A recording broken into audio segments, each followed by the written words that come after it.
Olá galera, eu sou o Luiz Felipe aqui do Canal Fix, estou gravando esse vídeo aqui pra vocês praticamente, acho que já na madrugada de quarta pra quinta. Provavelmente você vai ver esse vídeo apenas na quinta-feira pela manhã. Em relação ao Dias Toffoli, eu vou gravar um vídeo especialmente sobre ele. Aí amanhã estou preparando um materialzinho para você conhecer quem realmente é Dias Toffoli, tá? Esse vídeo de hoje eu quero falar de um golaço e de um gol contra do Bolsonaro. Qual que é o golaço? Ele ter declarado a independência do Banco Central. O Banco Central operou de forma totalmente independente nos governos do FHC e do Lula. Mudou na Dilma, tá? A Dilma ela se intrometia demais em questões do Banco Central e o Bolsonaro declarou essa independência. O que significa essa independência do Banco Central? É o próprio Banco Central definir a taxa de juros, a inflação, né, a meta da inflação. É o próprio Banco Central definir as suas políticas de câmbio, suas políticas de opções, outros derivativos. Por quê? De acordo com Milton Friedman, que é o autor do livro chamado Livre para Escolher, para você poder medir o tamanho do Estado e seu provável autoritarismo, você tem que medir na economia. Quanto mais o Estado for maior na economia e centralizador, das questões econômicas, maior é a probabilidade de o Estado crescer ainda mais em outras áreas e invadir a sua vida e das suas escolhas. Então, por isso que a gente sempre prega o Estado mínimo.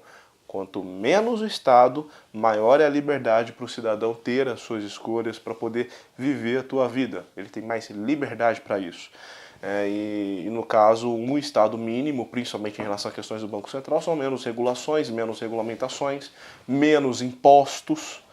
Então, em relação à questão econômica, pode se deixar bem claro que o Estado brasileiro ainda é muito grande, se mete em muitas questões de economia, mas estamos torcendo para que, no caso, o Estado mínimo na economia, o liberalismo econômico possa vir para o Brasil e aí todo mundo poder desfrutar de um Estado menor. É um golaço que o Bolsonaro fez em relação ao Banco Central, porém, em relação à Petrobras, foi um gol totalmente contra, porque ele congelou os preços da Petrobras e esse tipo de atitude a Dilma teve muito no primeiro mandato dela. Qual que é a consequência disso? A consequência é o seguinte: a Petrobras, ela paga, né, lógico, ela como empresa, ela tem seus custos. E para extrair petróleo, tem custo, né, não é nada de graça. E todos os preços da extração do petróleo para uma empresa, principalmente a Petrobras, eles são cobrados em dólar. Então aumentou o preço da extração, o preço do fornecimento, o preço de tudo em relação ao petróleo lá fora, aumenta o custo da Petrobras também para operações.